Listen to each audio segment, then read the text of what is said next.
जीवन योग, जीवन योग, जीवन योग, जीवन योग, जीवन योग, जीवन योग, जीवन योग, जीवन योग। धर्म अर्थ और काम मोक्ष का राजमार्ग है योग। धर्म अर्थ और काम मोक्ष का राजमार्ग है योग। चित्त की चंचलता यहाँ मिटे, मन को भीतर शांति मिले, अंतर आनंद प्रकट रहे जब दूर हुआ भवरोग। जीवन योग, जीवन योग। ॐ सहना भवतु सहनौ भुनक्तु सह वीर्यं करवावहै तेजस्विनावधीतमस्तु मा विद्विषावहै। ॐ शान्तिः शान्तिः शान्तिः। हरिः ॐ श्री गुरुभ्यो नमः।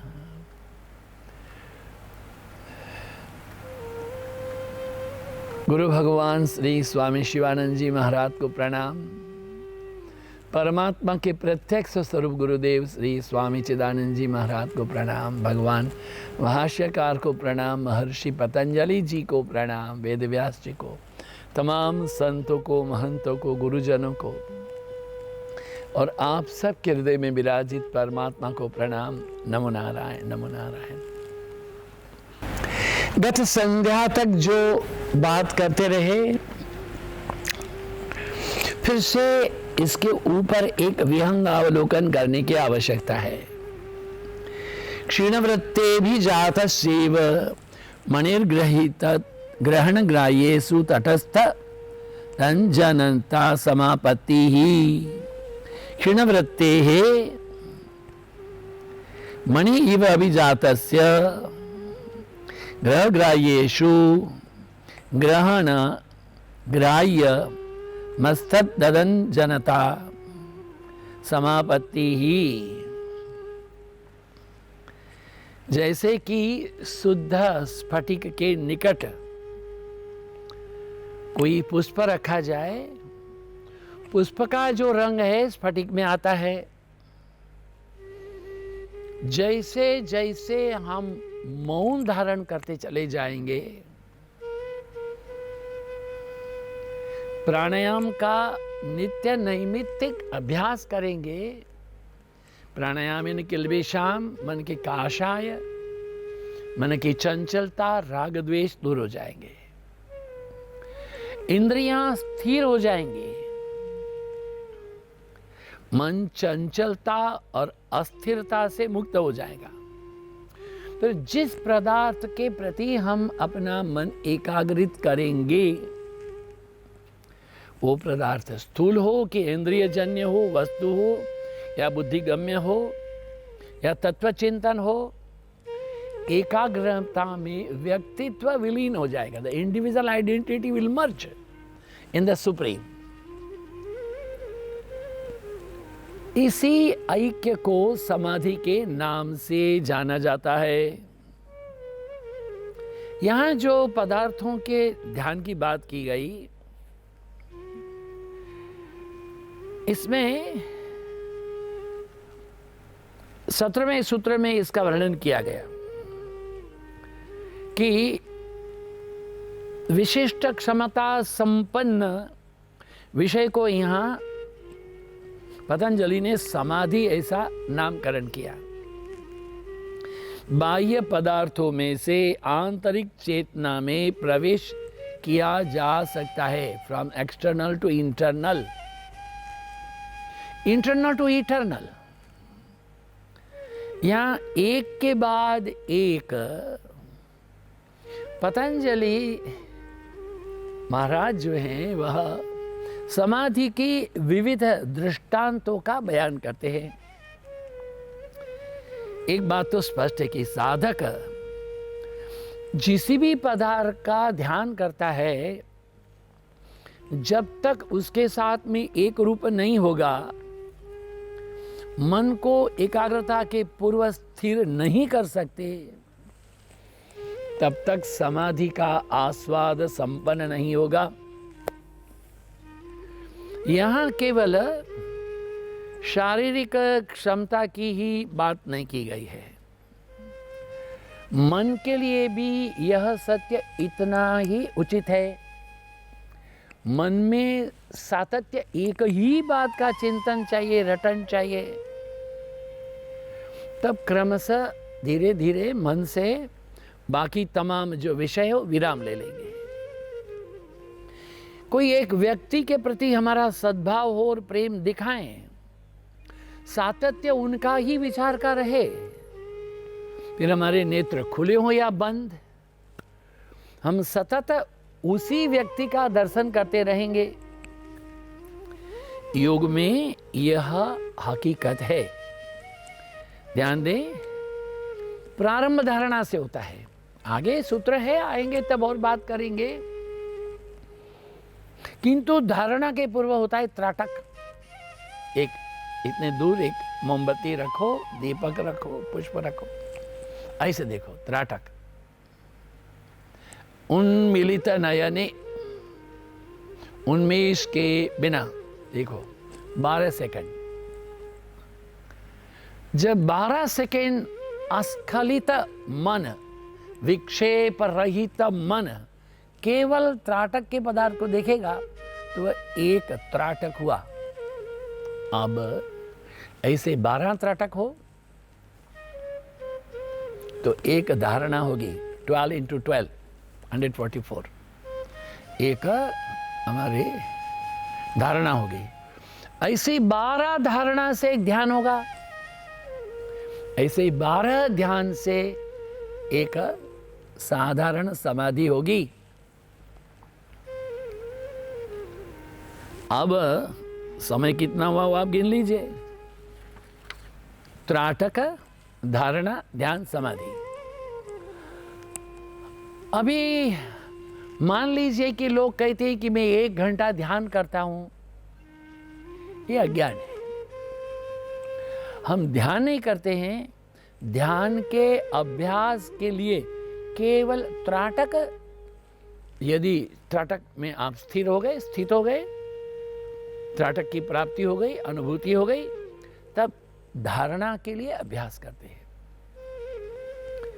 बहुत योगियों के उदाहरण हैं, हमने आगे कह चुके हैं आपसे। वाल्मीकि जी बताइए, चारों ओर उनके यहाँ धूल उड़ करके बांबी बन गई, धूल की वाल्मीकि बन गया। जटाओं में चिड़ियाओं ने घोंसले बना लिए। वो देहातीत अवस्था है, इंद्रियातीत अवस्था है, मनोजय है।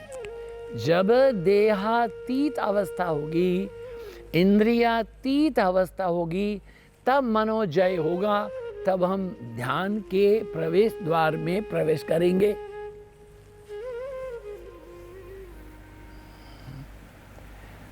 हम आगे कह चुके हैं आपको, हमारे गुरु महाराज ने क्या कहा, see but look not, touch but feel not, taste but relish not, hear but listen not। सब कुछ करते हुए भी अकर्ता की अनुभूति। देखिए, हमारे अपना बात कहना उचित नहीं, गुरु महाराज की आज्ञा से हमको एक बार उत्तरकाशी में 6 महीना रहना हुआ। प्रातःकाल सूर्योदय के समय में हम सूर्य की दिशा में दौड़ के आते थे, सायंकाल पश्चिम दिशा में दौड़ के आते थे, कभी कोई पहाड़ों में भी चले जाते। संत थे वो, 102-3 साल के रहे। हमसे पूछा, ध्यान करते हो? हमने कहा कोशिश करते हैं। कितने साल हो गए? मैंने बोला वो तो बचपन से अभ्यास है। ओ, बचपन से? जी महाराज। ध्यान लगता है? हाँ, कभी कभी लगता है। हो, कभी कभी लगता है। कितनी देर तक?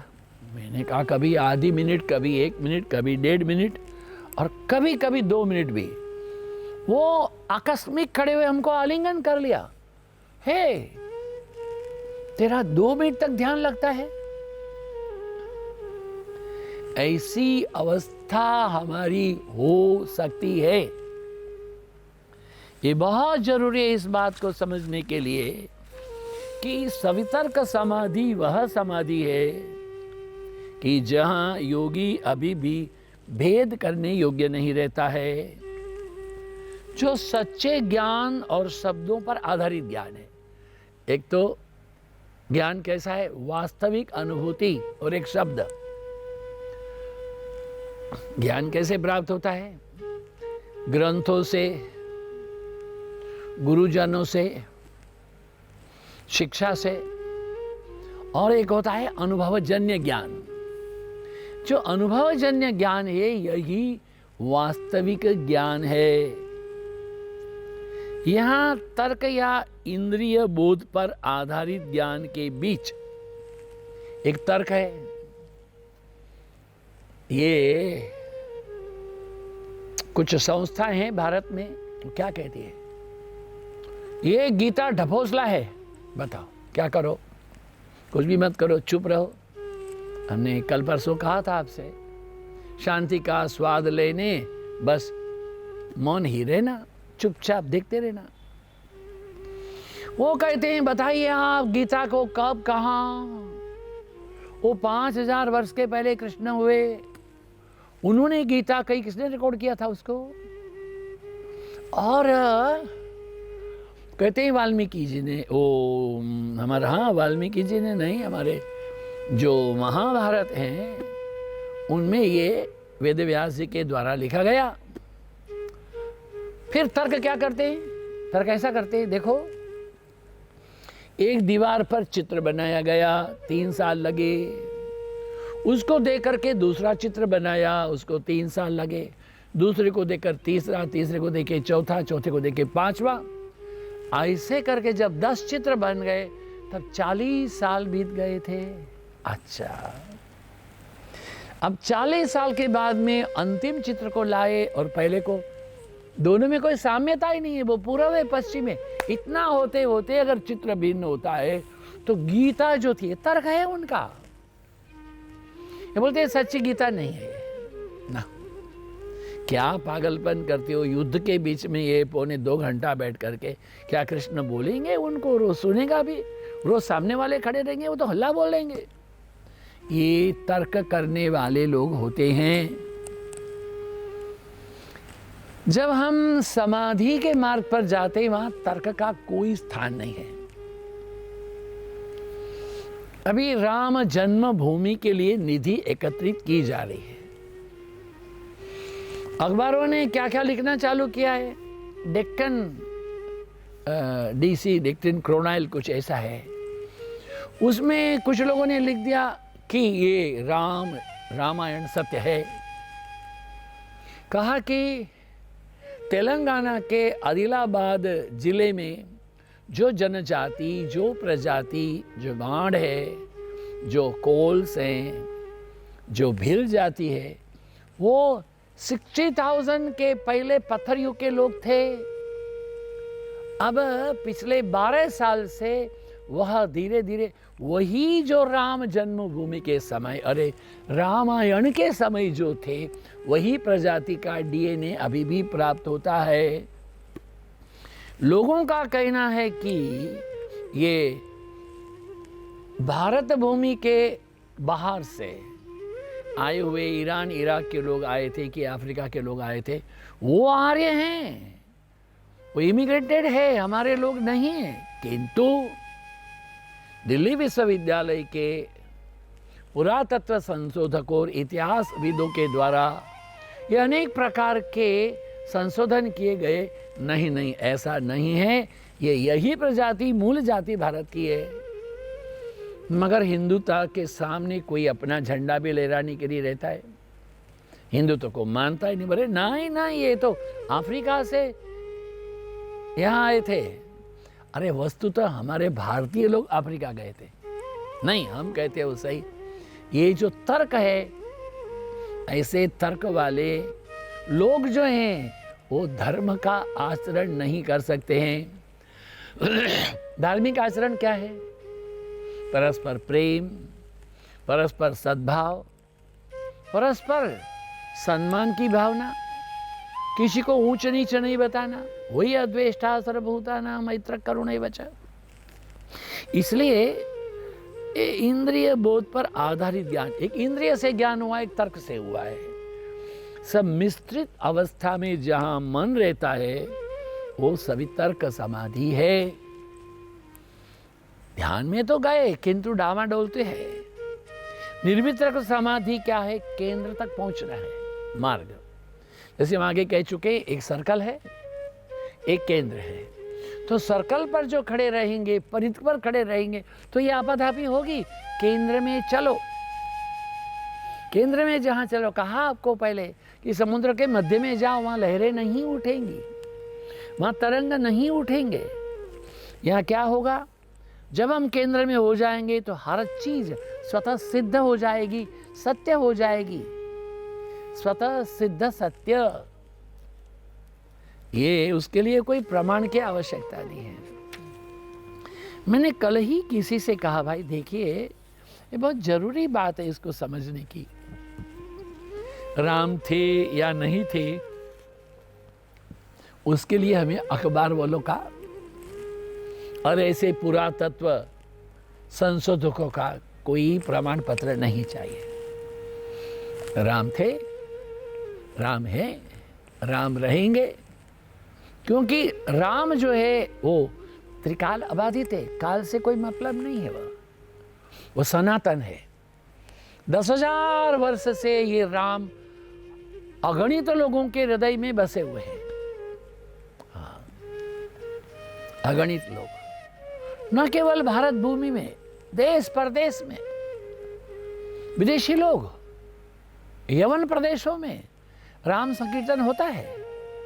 इसलिए जब हमको ये सवितर्क निर्वितर्क के बारे में सोचना है तो अब आगे के सूत्र को सुनना पड़ेगा। स्मृति परिशुद्ध स्वरूप शून्य वार्तमात्र निर्भाषा निर्वितर्का। बड़ी सुंदर बात कही है।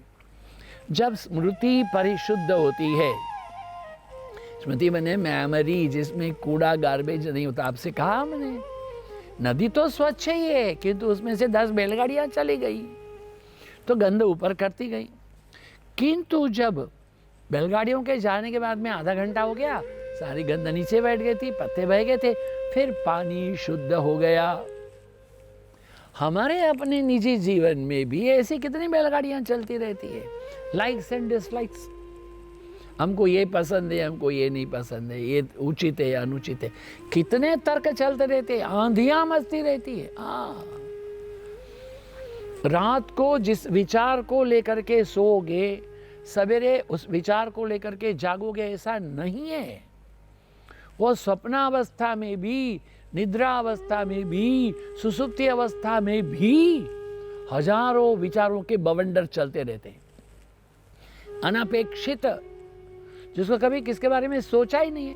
अरे भाई मैं क्या बताऊं, कोई एक गाना जो है वो रात में सुन करके सोए ना तो बिना मतलब के सवेरे दांत साफ कर तो वही गाना चलता रहता है। रात में कोई पुराने गाने हैं, उनको सुन करके सो। अपलम चपलम तेरी गली आई रे आई रे। सवेरे उठ के दांत साफ करेगा तो यही अपलम चपलम बोलेगा। It's happening. सवेरे उठ करके जो गाना रेडियो में सुना है वो दिन भर इंसान गुनगुनाता है, क्योंकि हमारे स्मृति पटल पर वो रहता है। प्रातः काल में मन शांत होता है। शांत पानी में पत्थर डाले कितनी तरंग उत्पन्न होते हैं। ऐसे प्रातः काल में जो सोचे, जो बोले, वो कल रात में जो सोचा बोला था उसकी इंप्रेशन होती है, उसको बोलते हैं स्मृति। तो स्मृति में कोई कवाड़ नहीं जमा हो, गंध जमा नहीं हो। स्मृति जब परिशुद्ध हो जाती है और मन किसी अवरोध के बिना वस्तुओं को यथार्थता से, यथार्थ एज इट इज, वो रस्सी को रस्सी ही देखता है, रस्सी को सांप नहीं देखता है। छिप को छिप ही देखता है, छिप में रजत का ध्यान नहीं करता है। मार्ग को धूप में मार्ग ही देखता है, वहाँ मरुभूमि है, वो क्या जल है वह नहीं देखता है। अंधेरी रात में सूखा पेड़ को सूखा पेड़ ही देखता है, भूत प्रेत नहीं देखता है। यथार्थता से देखता है कब? जब स्मृति परिशुद्ध होती है, तब निर्वितर्क समाधि फलित होती है। ये बहुत ज़रूरी बात है इसको सोचने के लिए कि ये निर्वितर्क समाधि क्या होती है। ये देखिए, ये बहुत ज़रूरी बात, इसको हम समझेंगे। कैसे समझना है मेरे नारायण? देखो भाई कि हम सवितर्क और निर्वितर्क समाधि का जो स्पष्टीकरण है, उसी से समाधि की उच्च स्तर स्थितियां भी स्पष्ट होती है। लेकिन सविचार और निर्विचार समाधि की उच्चतर अवस्थाओं में ध्यान के विषय में हमको सोचना पड़ेगा। क्या सोचना पड़ेगा नारायण? उसको भी थोड़ा सोचें। देखिए, ये मन की जो स्मृतियाँ होती है ना, कंप्यूटर के जैसी होती है। कंप्यूटर में जो फीड कर दो वही आएगा। बड़ा बड़ा तमाशा है। हम टाइप करते हैं, हाँ, परितृप्त, और कंप्यूटर अपने से कुछ और टाइप कर देता है। ये क्यों होता है? जब स्मृति परिशुद्ध होती है, मन किसी अवरोध के बिना वस्तुओं की यथार्थता को देखता है, तब निर्विकल्प समाधि फलित होती है। व्याख्या में अवरोध ही है।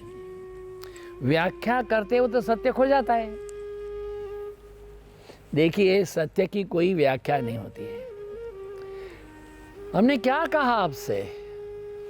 गीता जब से कही गई तब तक सैकड़ों लोगों ने व्याख्या की है। भगवान भाष्यकार आदि शंकराचार्य जी ने की है, रामानुज ने भी की है, हाँ, विनोबा जी ने भी की है, लोकमान्य तिलक ने भी की है, महात्मा गांधी जी ने भी की है, और कितने ही लोगों ने गीता पर प्रवचन के वो अपने आप से व्याख्या करते हैं। तब ऐसा होता है कि अधिकांशतः सत्य है वो नहीं रहता है। सत्य है वह शाश्वत है, सत्य है वह चिरंतन है, सत्य है वह हर पल है। सत्य को ये भूत भविष्य वर्तमान से कोई संबंधित नहीं है। इसलिए तो श्रीमद् भागवत जी में कहा है, सच्चिदानंद रूप, सतचित आनंद, जो कल था, जो आज है, कल रहेगा, जो शाश्वत है, जो चिरंतन है, वही तो सत्य है, वही चित्त है, तभी वो आनंद देगा। सत्य है तो आनंद देगा, असत्य है तो आरंभ में तो अच्छा लगेगा किंतु बाद में दुख होना है। सत्यमेव जयते न अनृतम, सत्य की ही जय होती है, अनृत असत्य की नहीं होती है। इसलिए क्या कहा? सत्य का अर्थ क्या है? यही है जो कि सचमुच है, जो अपने स्थान से दाएं बाएं नहीं हुआ है। दुर्भाग्य कि हम व्याख्याओं में जीते हैं। हम निर्मित कर लेते हैं अपने संसार को, वास्तविकता को। लोग तो ये व्यक्ति भ्रम में रहना है। ये बहुत पुरानी बात है। व्याख्या को क्या करना है हमको? आंखें बंद कर लें। वो दो मित्र थे, एक दृष्टिहीन था, वो दूसरा है वो पंगु था। पंगु एक दिन कैसे भी करके घोड़ी पकड़ करके किसी भंडारे में चला गया, फिर वापस आया अपने मित्र के पास। अरे यार, तू आज प्रीति भोज में नहीं आया, क्या बताऊं, क्या खीर बनी थी। वो दृष्टिहीन जो है उसने बोला, ये खीर क्या होती है? अरे तो कभी खीर खाया नहीं? बहुत मीठी होती है। अच्छा, मीठी होती है तो कैसे बनती है ये? अरे दूध से बनती है। ओ, दूध से बनती है तो दूध कैसा होता है? सफ़ेद होता है। सफ़ेद क्या होता है? तू क्या समझेगा? अरे यार, बगुला सफ़ेद होता है ना, ऐसे होता है। ओ, बगुला कैसे होता है? देख, ऐसा होता है, देख ऐसा। हाँ, ओ दिव्यांग था, उसको ऐसे बताया, देख, उसने हाथ से छुआ। ये खीर ऐसी टेढ़ी होती है, तेरे गले में कैसे गई? ये व्याख्या करते चले गए खीर के बारे में, वो खीर टेढ़ी हो गई। यही हमारी दशा है, उससे भिन्न होना है। बाह्य परिध से छोड़ करके केंद्र में जाना है। जो सत्य है वहाँ हमारी निष्ठा हो, वहाँ उसका हमारा स्वाध्याय हो, सत्य का ही चिंतन हो और सत्य की अनुभूति हो। मेरे को लगता है कि इतना हो जाए ना तो स्मृति परिशुद्ध अवश्य हो जाएगी और हम निर्वितर्क समाधि को भी फलित होंगे। प्रयत्न करते चले जाओ, जरूर पहुंच जाओगे।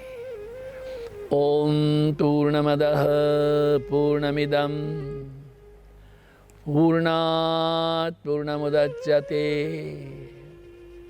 पूर्णस्य पूर्णमादाय पूर्णमेवावशिष्यते। ओम शांति शांति शांति। आप लोगों की उपस्थिति के लिए धन्यवाद, समय दान के लिए धन्यवाद। आप सबके हृदय में विराजित परमात्मा को प्रणाम। नमो नारायण, नमो नारायण। हरि ओम।